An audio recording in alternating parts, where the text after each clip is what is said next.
Hi guys, what's up? Welcome back to today's video. This is Sonia and you are watching Cervix Vlog. If you have already applied for your student visa for 2026 Feb Intake या फिर आप अभी अपना visa जो है apply करने वाले हैं, तो आप बिल्कुल सही वीडियो देख रहे हैं क्योंकि आज की वीडियो में मैं काफी सारे क्वेश्चंस के आंसर करने वाली हूँ जो कि इंटरनेशनल स्टूडेंट्स अक्सर मुझसे पूछते रहते हैं। एंड वीडियो के एंड में मैं आप लोगों को बताऊंगी कि अगर आप अभी भी अपना जो कोर्स है वो सेलेक्ट करने के लिए कंफ्यूजन में है कि भाई मैं क्या लूँ क्या ना लूँ, किसका स्कोप अच्छा है, तो मैं ऐसे ही कुछ सेक्टर्स आप लोगों को बताऊंगी जिनमें अगर आप अपना कोर्स चूज करते हैं तो वीजा के चांसेस भी स्ट्रांग होंगे और इन फ्यूचर आपके जॉब के चांसेस भी स्ट्रांग होंगे एंड पीआर के चांसेस भी काफी अच्छे होंगे।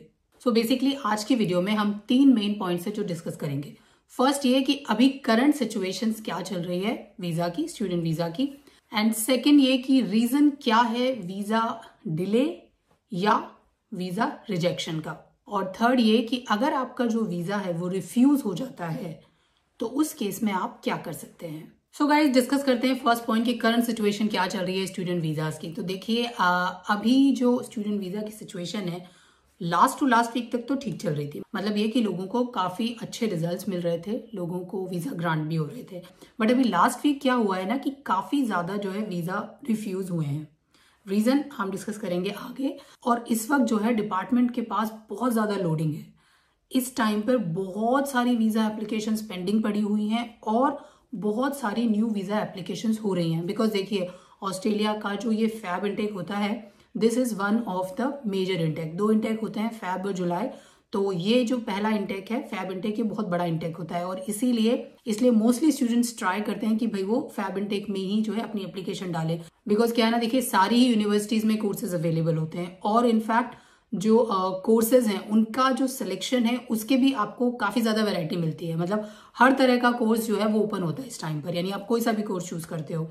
तो इसीलिए इस टाइम पर जो है करंटली इस वक्त काफी सारी एप्लीकेशन डिपार्टमेंट के पास आ रही हैं। अब बात करते हैं सेकंड पॉइंट जो कि है कि वीजा रिफ्यूजल या वीजा डिले।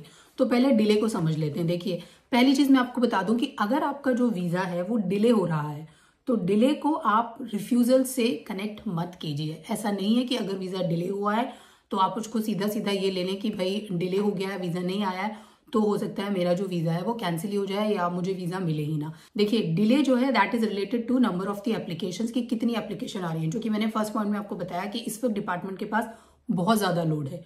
तो देखिए डिले का रीजन यही है कि काफी ज्यादा एप्लीकेशन डिपार्टमेंट को रिसीव हो रही हैं और इस टाइम पर क्या है ना, देखिए जो हर एप्लीकेशन है उसकी स्क्रूटनी ये बहुत टाइटली करते हैं क्योंकि पिछले कुछ टाइम में फ्रॉड डॉक्यूमेंट्स और एजेंट्स के थ्रू भी काफी घपला वपला होता रहा है, तो इसीलिए इन लोगों को इस वक्त टाइम लग रहा है। तो अगर आपकी एप्लीकेशन जो है वो डिले हो रही है, अभी तक आपको अपना आउटकम जो है वो नहीं मिला है, तो बी पॉजिटिव।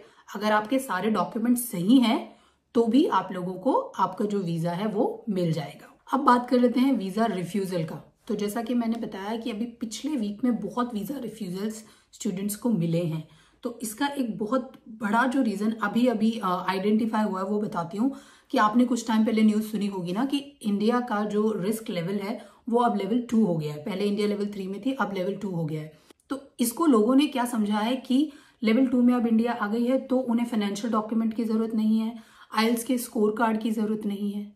ऐसा काफी लोगों ने इसको मिस इंटरप्रेट किया है जो कि बिल्कुल गलत है। देखिए हाँ, इंडिया का जो लेवल है वो बदला है, लेकिन इसका ये मतलब बिल्कुल भी नहीं है कि आपको अपने फाइनेंशियल डॉक्यूमेंट या आपको अपना इंग्लिश का जो स्कोर कार्ड है वो नहीं लगाना होगा। डेफिनेटली आप लोगों को दोनों डॉक्यूमेंट लगाने होंगे। तो पिछली कुछ एप्लीकेशंस जो आई ना वो ऐसी ही आई थी डिपार्टमेंट के पास जिसमें लोगों ने कुछ सबमिट ही नहीं किया डॉक्यूमेंट। क्यों? क्योंकि इंडिया तो भाई अब रिस्क लेवल 2 में आ गया है। तो ये एक मेजर रीजन रहा है पिछले दिनों वीजा रिफ्यूजल्स का। बाकी जो जनरली वीजा रिफ्यूज होते हैं उसके काफी सारे रीजन होते हैं। पहला, फाइनेंशियल डॉक्यूमेंट्स प्रॉपर नहीं होना। सेकंड, जितना इंग्लिश का स्कोर कार्ड आपके कोर्स के अकॉर्डिंग रिक्वायर्ड है। देखिए वीजा के अकॉर्डिंग रिक्वायरमेंट होती है वो डिफरेंट है, लेकिन कई बार आपका जो कोर्स है उसकी जो डिमांड होती है वो भी डिफरेंट होती है। तीसरा ये कि जो आप अपना जीएस रिक्वायरमेंट फुलफिल करते हो उसमें आप क्लियरली आइडेंटिफाई नहीं कर पाते हो कि भैया आपको किस पॉइंट को किस तरह से लिखना है, आपको कैसे डिपार्टमेंट को ये बताना है कि भाई आप यहाँ पर स्टडी के लिए आ रहे हो। सो गाइज ये हो गया आपका जो वीजा एप्लीकेशन है उसका डिले या फिर अगर आपका वीजा रिफ्यूज हो जाता है तो उसके रीजन। अब बात करते हैं कि आप क्या कर सकते हो। तो देखिए सबसे पहली चीज तो ये कि अगर आपका वीजा जो है वो डिले हो गया है, ठीक है, काफी क्वेश्चंस मुझसे स्टूडेंट्स यही पूछते हैं कि हमारी जो कोर्स की डेट है, कई बार होता है कि वो आने वाली है या डेट निकल चुकी है but they are still waiting for visa. तो देखिए उस केस में आप लोग क्या कर सकते हो कि अगर आपने अपनी एप्लीकेशन अपने आप की है, आप आपकी यूनिवर्सिटी से कांटेक्ट में हैं, तो यूनिवर्सिटी को मेल डालो और उसमें क्लियरली बताओ कि भाई ये डेट थी और अभी तक मुझे जो है अपनी एप्लीकेशन का आउटकम नहीं मिला है, आई एम स्टिल वेटिंग। तो वो आपको क्या करते हैं, आपका कोर्स जो है डिफर कर देते हैं, ठीक है। और अगर आपने अपनी एप्लीकेशन एजेंट के थ्रू करवाई है तो भी आप लोगों को डायरेक्ट अपने एजेंट से कम्युनिकेशन करना है, उससे टच में रहिए, उससे बात करते रहिए और उससे बताइए कि भाई ये डेट थी, नहीं आई है और अब मुझे ये करना है। तो आपका जो एजेंट है वो आपके बिहाफ पर यूनिवर्सिटी से कांटेक्ट करेगा। तो इससे क्या होगा कि देखिए यूनिवर्सिटी को भी इंफॉर्मेशन मिल जाएगी और उस केस में वो आपका जो कोर्स है वो डिफर कर देंगे, आपको नया सीओई इशू कर देंगे और जब आपका वीजा आएगा तब अकॉर्डिंगली और जो भी लेटर है उसके अकॉर्डिंगली अपना कोर्स जो है वो ज्वाइन कर सकते हैं। अब बात करते हैं कि अगर जो वीजा है वो रिफ्यूज हो गया है तो उस केस में आप क्या कर सकते हो। तो देखिए वीजा रिफ्यूजल के मैं आपको दो अलग अलग सिनेरियो बताती हूँ। पहला ये कि आप ऑनशोर हो, यानी कि आप ऑस्ट्रेलिया में हो और आपने जो वीजा अप्लाई किया था और वो आपका रिफ्यूज हो गया, तो उस केस में आपको ये राइट है कि आप अपील कर सको ART से। ART is administrative review tribunal. तो यहाँ पर आप जो है वो अपील कर सकते हो और ये अपील आपको करनी होती है with in 28 days of your visa refusal. और एक चीज और, ये स्टैंडर्ड टाइम है जो मैं आपको बता रही हूँ, बट चेक कि जो आपका वीजा रिफ्यूजल लेटर आप लोगों को मिला है उसमें क्या लिखा है, क्योंकि कई बार उसमें टाइम फ्रेम भी मेंशन होता है that you can appeal in with in 7 days 10 days या 2 वीक्स जो भी है, बट ये एक स्टैंडर्ड 28 डेज है जो मैं आपको बता रही हूँ। बट ये कि आप अपना जो रिफ्यूजल लेटर है उसको चेक करो कि उसमें क्या टाइम फ्रेम लिखा है and accordingly you can appeal to ART। देखिए आप अपील में कुछ भी हो सकता है कि आप उन्हें जस्टिफाई करो, वो आपको बताएं कि भाई क्या पॉइंट्स है जिनकी वजह से वीजा रिफ्यूजल हुआ या जो भी एक रीजन होगा। तो बेसिकली अपील के थ्रू हो सकता है कि चांसेस हो, अगर आपके सबके डॉक्यूमेंट ठीक है, सब कुछ है, तो आपको दोबारा से जो वीजा है वो मिल जाए। नाउ गाइज, अब अगर आप मान लीजिए ऑफशोर हैं, आप अपनी होम कंट्री में हैं और आपका वीजा रिफ्यूज हो गया, तो उस केस में आप क्या करेंगे। तो देखिए उस केस में अपील आप लोग नहीं कर सकते हो। हाँ, आप एक काम कर सकते हो एंड दैट इज री अप्लाई।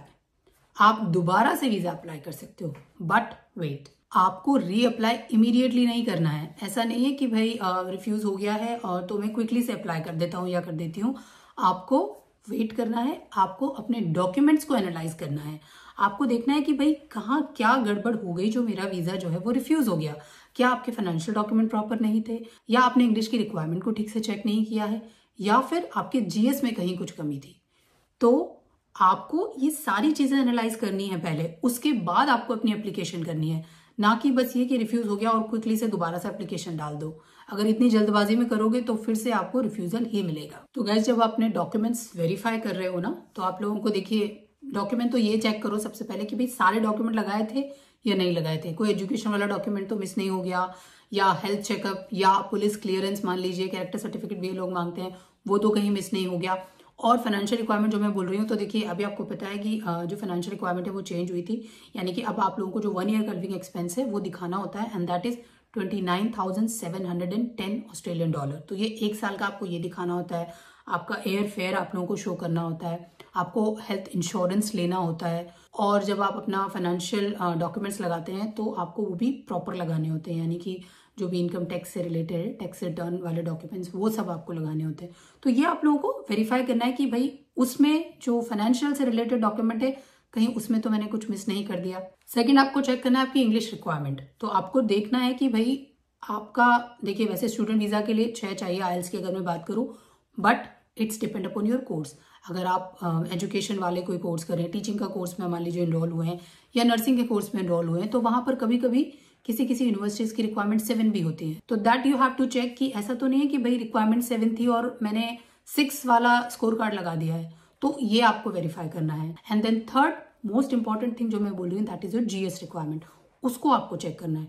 तो उसके लिए मैं आपको थोड़ा सा आइडिया देती हूँ। So guys, basically GS requirement में जो ऑफिसर्स है ना, वो कुछ मेजर पॉइंट्स है जिनको चेक करते हैं। तो सबसे पहला पॉइंट तो वो ये चेक करते हैं कि क्या आपके पास इनफ फंड्स हैं, आपके स्टे को और आपकी स्टडी को ऑस्ट्रेलिया में सपोर्ट करने के लिए।